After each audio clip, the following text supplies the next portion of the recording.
State of VR Ohio College Green Project. April 7th, 2021. Doug Bowie. So this is the presentation for my VR Ohio College Green experience.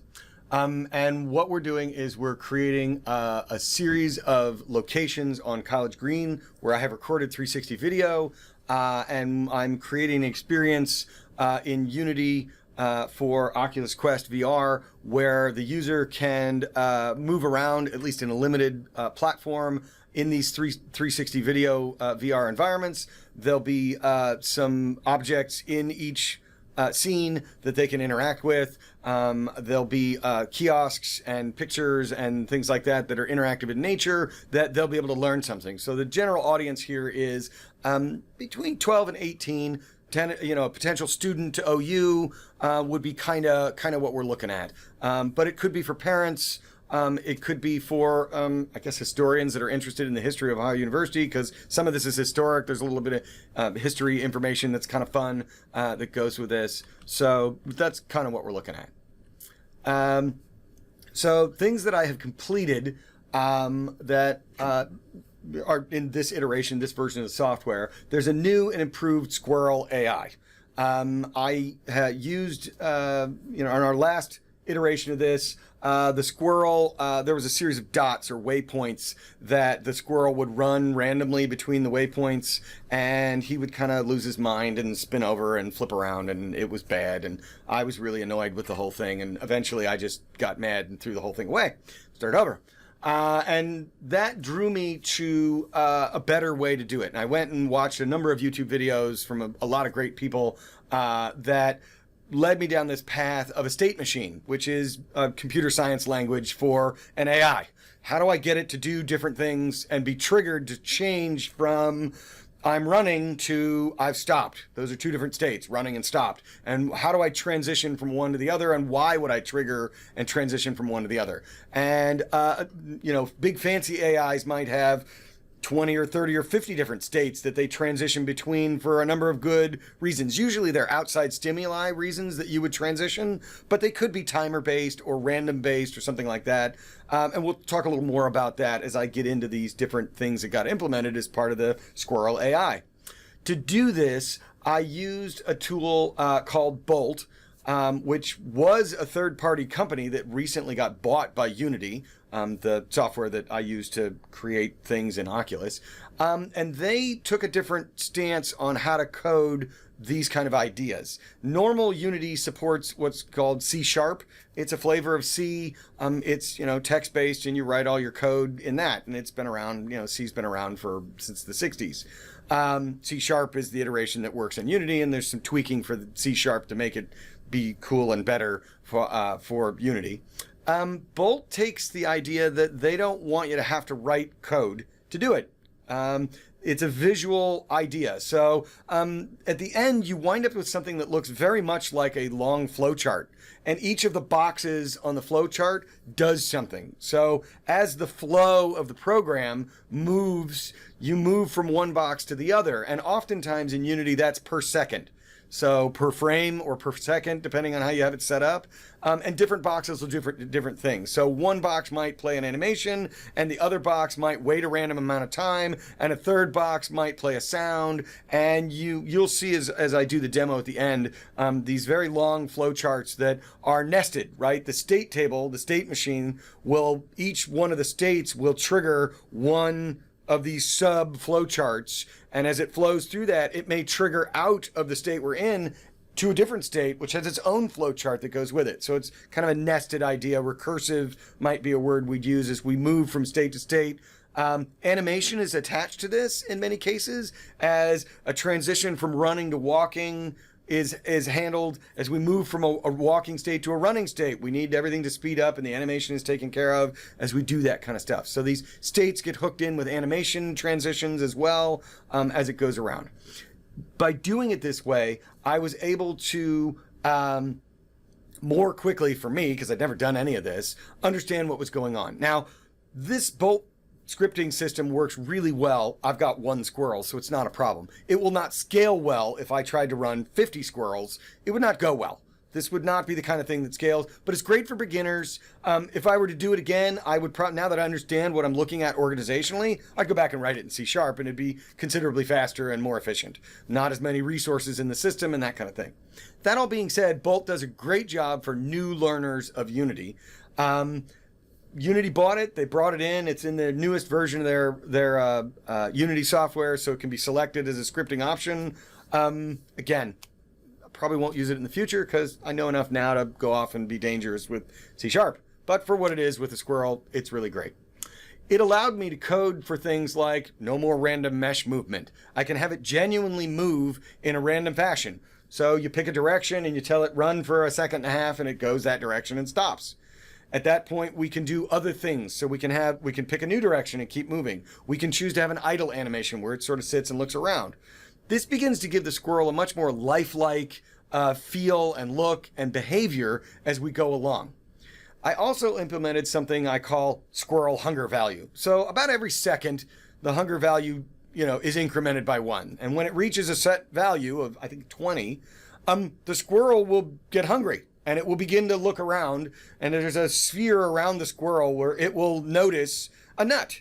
And I pre-saturate the platforms with a few nuts, and then I wrote a nut generator and respawner because I wanted the nuts to show up in random places. So it randomly drops nuts all over the platform. They're interactable. The user can pick them up. The squirrel can bump into them, and I think they move. And that way you can pick up nuts and throw them to the squirrel. The squirrel's hungry. It'll move to the nut and pick it up and eat it. And it'll turn into an eating animation where it appears to be eating. The nut disappears. And then the nut spawner has to get involved because, oh gosh, we're underneath the nut value that we need, and it'll spawn another nut randomly somewhere else in the platform. This gives it, again, a little more random kind of feel. The nut spawner drops them from the sky like we were under trees. It can be a little weird when you're standing in the corner and there's no trees over you and the nuts drop from the sky, but it's another problem for another day, I suppose. But it gives it a much more interactive, lifelike feel. The squirrel moves around randomly and does things. The final thing I implemented was, well, for the most part, our squirrels on College Green are relatively fearless. But I drew we create a sphere around them. And if the user pierces that sphere, the squirrel will move to a state of agitation, right? It will look at you. About 80% of the time, it'll grow up on its back legs and scream at you. And the other 20% of the time, the squirrel will decide, I'm running away, and it'll run off. And usually in its run away, it gets outside the sphere and changes back to its patrol state and then goes back on patrol. If you chase the squirrel, it'll keep it in the sphere and it might stop and scream at you, or it might run away. After screaming at you for a while, it will eventually decide, okay, I've screamed long enough, I'm running off, and it will run away. But if you continue to chase it in the sphere and keep it in the sphere, it'll keep doing things that keep it in its anxiety state, fear state is what we called it. There are a couple of ways in the software that I was able to go in and make it fearless so that way I could test it and play with it. But generally in its normal operation, it's going to be afraid of the user, which is true. On the College Green, you'd go up to a squirrel and it'll run away or it'll stand there and scream at you, which is what our squirrels do. All right, so some of the other things I managed to do, I changed the interactive image gallery. In previous demo, I showed it, and there was a big white television, and you could pick up what looked like a tablet, and there was a number of small thumbnails of images, and you could poke them with your virtual finger, and it would highlight what was going on the big TV.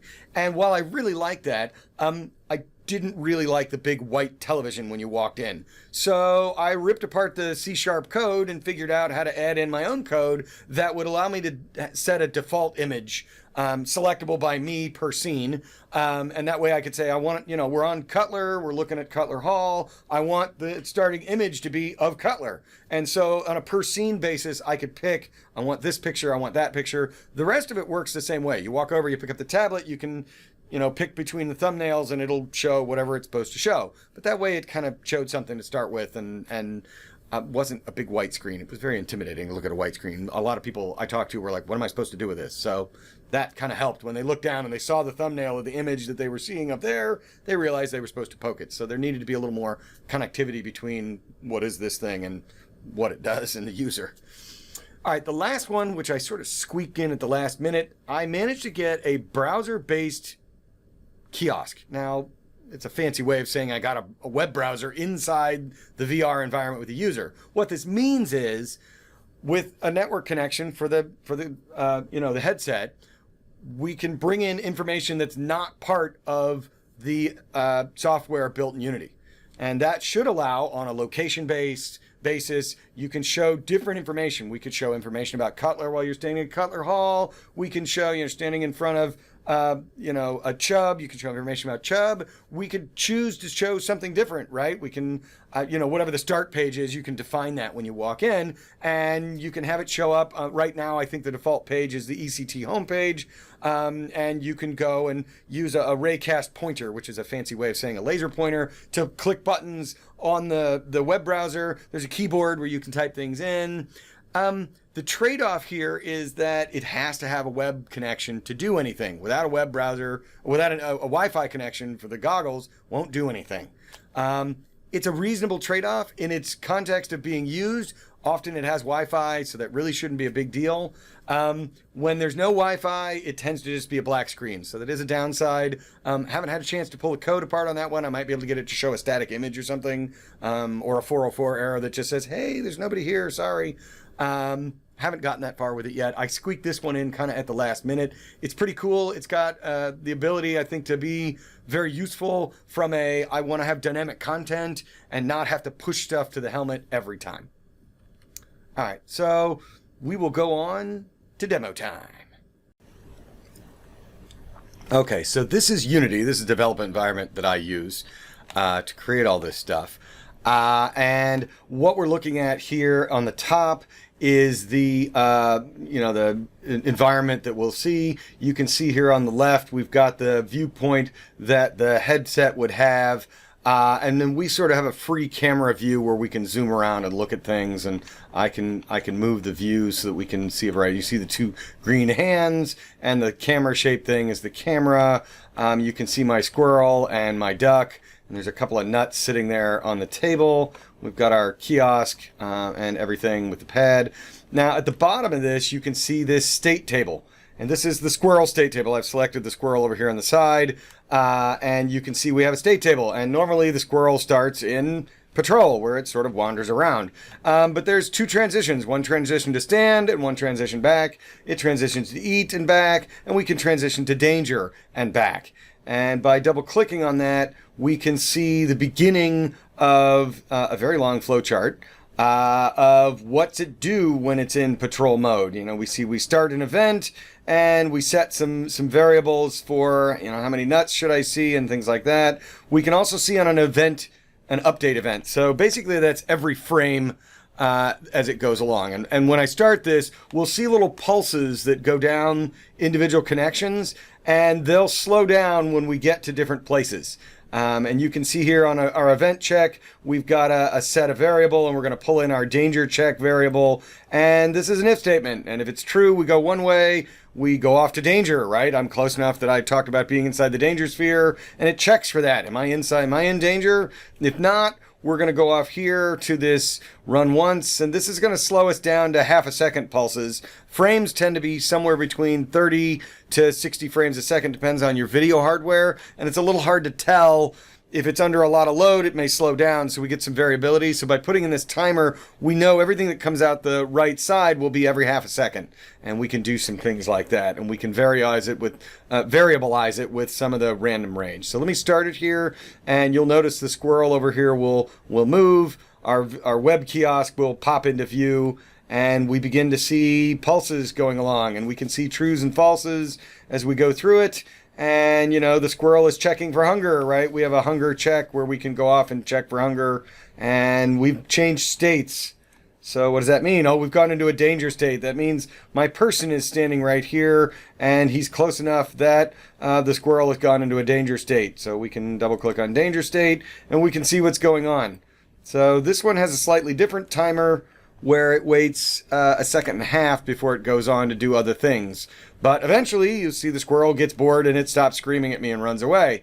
But we can trigger other events. It goes back to its patrol event, and it will wander around and do a variety of different things as it does it. And we come down here through the danger, and you can see we'll check for danger. We'll go through and check and see if it has danger. If we get close enough again, you'll notice that we'll run the squirrel chatter animation, sound, and then we'll also go off to standing. So it'll stand and yell at me. That's what it's doing now. That's why it keeps turning blue. And when it turns blue, it's running that code. So it yelled at me, and then eventually it decided, okay, I'm done, and we get down here, it runs off. The randomizer for that is here, right? 1 through 2, or 0 through 2, so 3/5 of the time it decides it's going to yell at me, and the other quarter of the time it decides it's going to run away. 75% of the time it decides, nope, we're not going to run away, we're going to stand and yell at you. So we have brave squirrels, apparently. And as we move through other things, we can see it stand. There's a smaller one here for stand animation where it'll eventually sort of, I don't know what to do, and it'll get bored and it'll stand there, and that kind of thing. Hunger will also come into play. As we, its hunger value goes up, and as we scroll down the left side here, we can see things like how fast is it moving, what's its hunger value. It should only ever get to 40. Apparently I have an error in my code. What's its chance to go to standing? We can make it standing chance, and we can dial it up to 50%, and that means the squirrel will go into its stand animation. So these are all the variables I assigned ahead of time. We also get into the animations, where there's another state tree for animations, and you can see standing over. I dialed it up to 50%, so he should stand a little more often. If we click on that, we can see there's standing animations, and we can play the standing animation down here, and he sort of stands and does nothing, right? He sort of looks around. It's cute. We can look at the eat animation, that'll show the squirrel eating. We play the eat animation. The arrows between are the triggers that encourage it. As we call from one to the other, we actually call the trigger. We don't call the state in an animation, but you can see here, as we go through those, you can see it changing from eating to standing, or to moving rather. And it tells you what it's doing. And this tends to be more useful when we're going from moving to standing. So we might be moving along, we're running, and then we go to standing. And there's a transition that happens between those two as we go along. And they get used, most often they get used in other things. And you can see here I've got a blended animation. As the speed reaches a certain height, we switch from idle to walk to run, right? So normally as you speed up, you'd go from non-moving, okay, that's 0. And then we go into a walk animation, which might be defined as a certain range of speed. And then if I really get trucking, I'll transition into a run animation. And if you're familiar with how animals walk, they tend to walk in a different way. They gallop, actually, and it will depend on the animals. Horses and dogs work one way, whereas other things work in different ways of how they do that. We can come back here to our state graph, and we can see some of that kind of stuff. As we move along, we'll also be able to see, you can see the default animations here on our kiosk is up and running. We've got a number of nuts on the table, but we also have, you can see them as black dots there. We also have nuts that show up here out, in the world, and they can be picked up and worked with. We'll see a little more of this when I actually show video from the headset. This is our web page, right? We've got a keyboard at the bottom. When I'm wearing the goggles, we'll get a laser pointer, a Raycast pointer that will let me poke buttons and click links and type if I need to type and things like that. So we'll be able to see a variety of that. But this is the development environment that I use, and we set up things like lights and objects and things like that. And I have a separate space that I use. This is my testing animation. And when I talked earlier, this is the only space that I managed to get the browser into. My other scenes that actually have 360 video and stuff like that don't have the browser, but it won't be hard now that I understand how it works to pull it in and get it to do other things. All right, so this is the environment. I'm using a seated version of it, so there'll be a little bit of twitching, but you can see I've got my green hands here in front of me and my squirrel that's yelling at me. So I'll move a little bit and get out of his threat zone. And we can see here that we've got the screen, and it now has default pictures, which is really great. And we can pick it up and do that kind of stuff with it. We can even scroll if there's more pictures. I don't have more pictures, but if you have more pictures, you can do that. So we can pick up some nuts. I got to be close enough, and the table is always in the way because my keyboard's in the way. There we go. And one of the things I've not quite figured out is how to deal with the handset. The hands here, you can see as I clench, my laser pointer goes out, which is great when I want to do that, but it's always seeming to be in my hand. I have not quite figured that out. Try to stay away from the squirrel. As you can see, he runs around and doesn't quite spin off into space like he used to. There, he just stopped an 8. Yay, and the nut disappears. Eventually, if we stand and watch for a little while, we'll notice new nuts will randomly fall out of the sky. You can tell this is my test setup. I don't have any 360 video. We kind of have a sun, and that's about as far as we make it. But if we go chase the squirrel, he decided to run away. Here, he'll stay up on top of him, and he'll yell at me here. Like he did earlier. He was upset. I have to back up and come back at him. But he will eventually do that kind of thing. All right, so the browser here, as long as I clench, I'm clenching my middle finger here, which is the clench option, and you can see I can do a variety of different things here. As I move along, we can see things like Tech Nuggets, which takes me up. This is our Tech Nugget page. These are the Tech Nuggets that I make. Currently, there's no back button, which is really unfortunate. Haven't quite figured that one out yet, but you can see we're moving along, and you can do things like that. And every time you load the scene, it will reload the primary page that was there. I believe it'll even play them. Yeah, there we go. ECT Tech There's Nugget. sound that goes with them. It's me and me. It's Today I'm going refers to to talk me. about It's Ansible. creepy. And But in terms of things that happened and how they worked, we have a ducky. I don't know if you can hear that, but every time I tap it, the ducky will quack now. Oh, there we go. There's an angry squirrel. It screams at me. It's a very angry squirrel. It will run away eventually. All right, well, that's kind of the in VR demo. I wanted to thank you for your time and look forward to doing more of this kind of stuff.